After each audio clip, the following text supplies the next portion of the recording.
It's the vibe. I'm Tanya Rad, and I am here with Brynn Elliott. I am so excited to be doing this interview with you because I'm such a fan of your music. My goodness, thank you. Your song in particular, "Tell Me I'm Pretty," but we will get into that.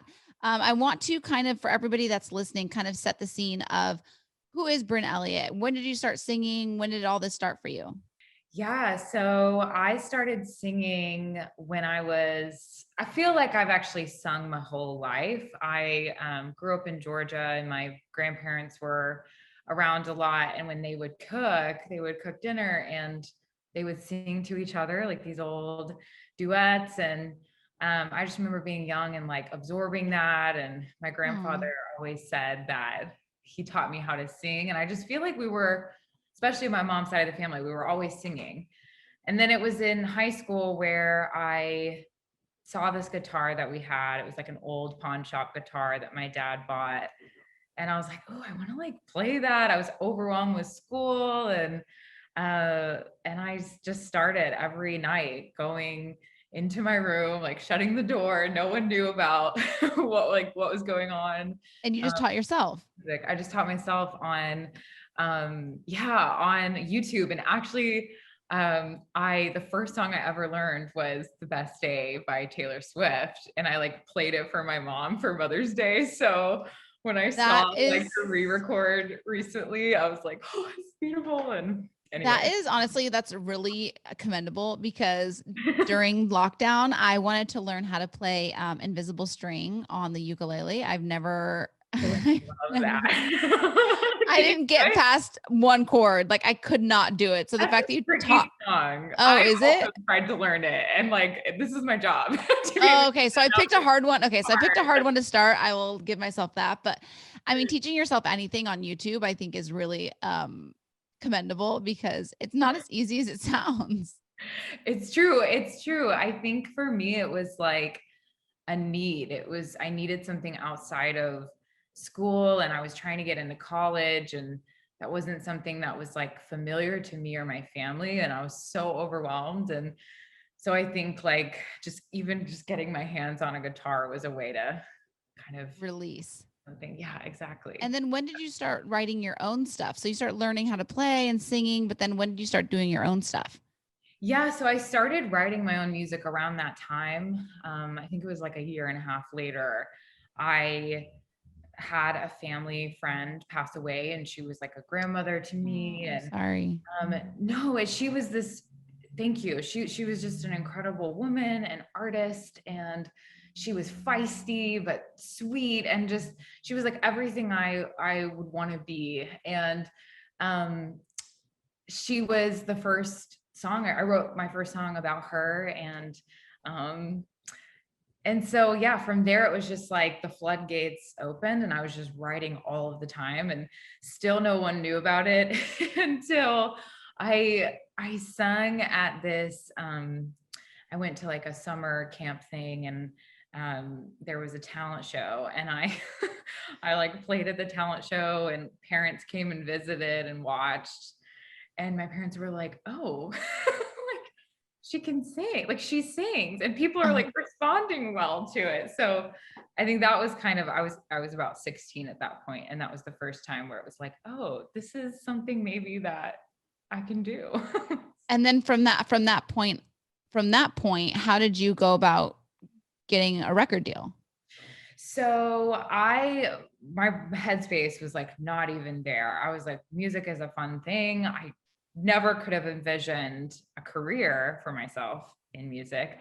But I ended up going to college and um, or like applying. And actually during that period, a family friend of mine sent my music to a producer, and the producer called me and was like, I know you really want to go to college, but maybe you should just take a year off and just not do that and do music and work with me. Like I'll produce your songs for you. And I was like so excited about the possibility of that. All these songs I had written in high school. And I didn't get into the college of my dreams. The college of my dreams was Harvard. And so I was like, ooh, Oh, no big deal. it's no big deal. I was like such a nerd. And I was like, Harvard is where the nerds go. I have to go. And so I just was like, okay, well, this will give me an opportunity to reapply to school. So I take the year off and I start doing music. And that year I did reapply to Harvard and I got in. But at the same time, I was falling in love with music in this way that I hadn't previously. And I was like, this is so much like of who I am. I think I am an artist. And I ended up getting just kind of a random tour, just me and my guitar opening up for this artist. And that was when it clicked for me. And that was right before I went to school. And so I basically decided then and there, I was like, all right, I want to have a full on career in music. I feel really called to that.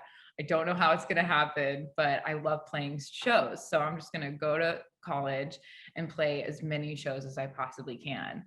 And so that's what I did. I was at school for 4 years and literally just did not refuse a gig. And That's how it happens. yeah, and through that was kind of how I put some music out. I put Might Not Like Me, which is my first like real pop single. I put it out during like in the middle of college. I think I was a junior. And then a record label executive heard it at a party and called my manager at the time. And that was kind of how I started. It all happened. About record labels. And then my senior year, I signed with Atlantic. So it really is just kind of like, when I look back on it, I'm like, just the whole story is such a dream and such a whirlwind of, how did these things line up? Yeah. And I think a lot of the time people, they'll hear a song, or if it's like your first breakout song and they're like, oh my gosh, she's this like amazing pop star and her songs on the radio and blah, blah, blah. But you don't realize how many things you had to do and how many obstacles you had to overcome to get to that point, like it's a lot of work. And like you said, however many years of just not saying no to a gig, like, Yeah. and that's, gigs aren't paid, you're doing that just because it's passion and you love it. And you just said yes, and then it's like, ultimately, when you're saying yes, you're putting in the work. Yes. Things do tend to fall into place. It might not look exactly the way that you had envisioned, but like it's probably an even better route than you even expected. Yes, exactly. And I think even now, that's kind of the same mentality that I have. Like I love what I do and I feel so grateful to be signed to a label and but that sort of same work ethic of just pouring my whole self into what I do is what I strive for. Okay, so let's talk about Tell Me I'm Pretty, because that song just struck me the first time I heard it. Obviously it's a fun melody, it's fun beat, like I heard it when I was on my sun run. And so I was like, it was fun run. It was a fun song to run to. And I started listening to the lyrics and I was just blown away because I think it's something that we can all really, really relate to. How did you end up writing this song and why? So I ended up writing Tell Me I'm Pretty because I think it was just exactly how I was feeling in the world of social media. I wrote down some of the lyrics kind of over the period of 3 years. The first lyric was, maybe I'm worth more than some numbers or a score. And that came from an experience I had in college where there was like a group chat from this group of guys where they were rating women, like women on campus with a number, like a number to rate their physical appearance. Right. And like she's a 10. Exactly. And that was like the kindest thing that was said. There was like some really horrific things said, just like even like rating women really low. And right. Really, really sad.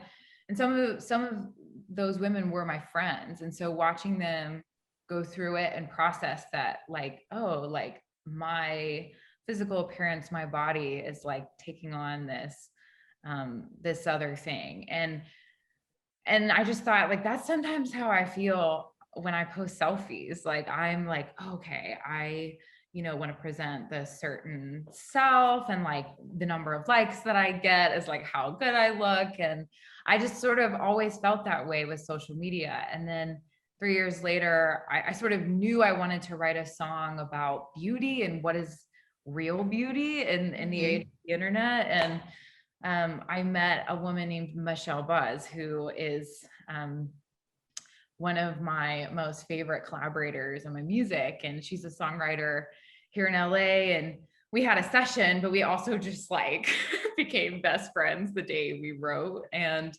the reason why is because we had this conversation about being women in the music industry and how we feel about social media. And she said, she was like, oh, I just feel like every time I go to post a selfie, I'm like saying, tell me I'm pretty, tell me I'm pretty. And I was like, okay, well, that's a song. We're writing it right now.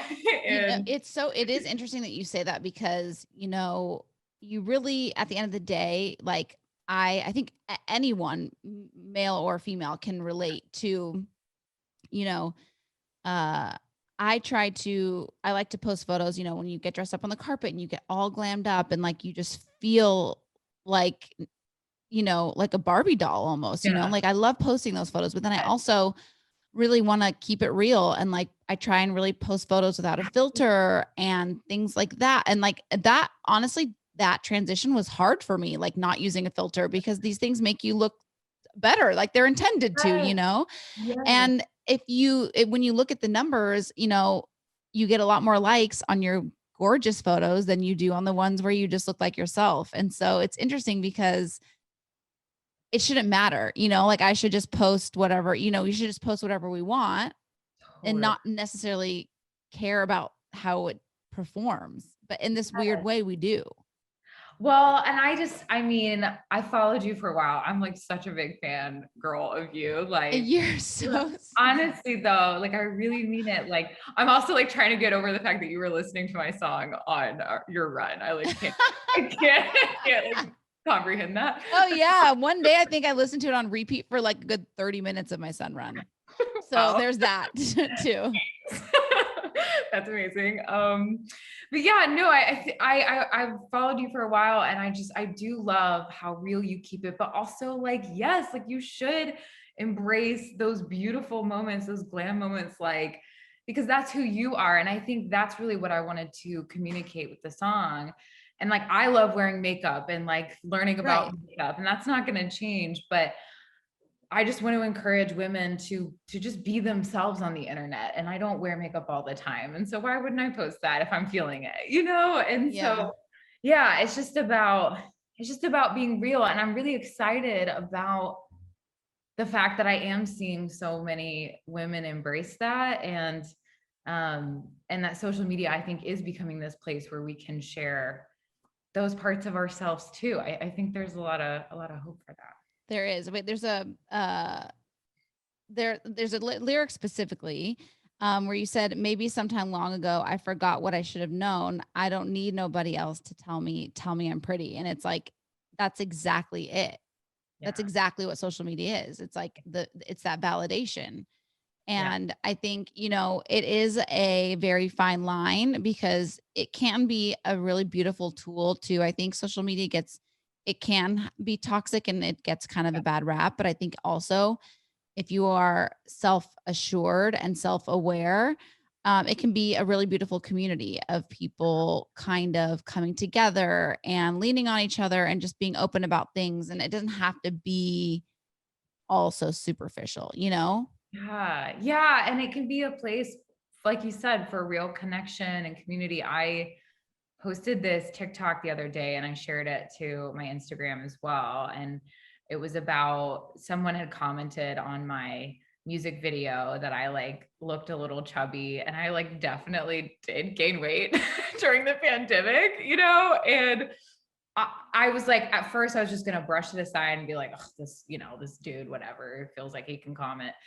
And I was talking to Michelle, and she was like, I think you should talk about that on your social media. And I was like, what? No, like that's really uncomfortable and vulnerable for me. And she was like, just think about how many girls, people have just probably gone through the same thing you have in terms of gaining weight during the pandemic, and what would it mean to them if you posted something about it? And so I think for me, I'm like, oh my gosh, like I definitely want, you know, everything to blow up on social media, but like maybe if I do post something that is going to make someone else feel seen, like maybe I should be thinking about that. And I don't know, she really challenged me, and I've really been trying to think about that. And Yeah, because it's like, look, I mean, you even look at the people who have millions and millions and millions of followers. I'm sure even the most beautiful women in the world, supermodels, I'm sure they get tons oh my of gosh, things, you know, who knows what. And I think that you're human. If you say that you don't let any of that stuff affect you in any way, right, you're lying to yourself. right, But I think also you can let something kind of be like, oh, that stings, but it's not going to let me think any differently about myself. And I think that's where it's hard to get to that place. But yeah, once you do, it's very empowering. It's yeah, almost like a shield. Like you kind of have like a shield up, you know, like I know who I am. I know what I want. I know what I'm doing for me. You can yeah, all have your opinions and that's great, yes, but it's not going to affect me yes, or the yes, way that I see myself. exactly. And I think in the song too, like I wrote the chorus as sort of like this pondering moment where it's like maybe sometime long ago I forgot who I was, and I'm going to come back to who I am. And I think it's Oh, for you don't. So I was using this one filter in particular on Instagram and I was like, dang, this filter makes me look good.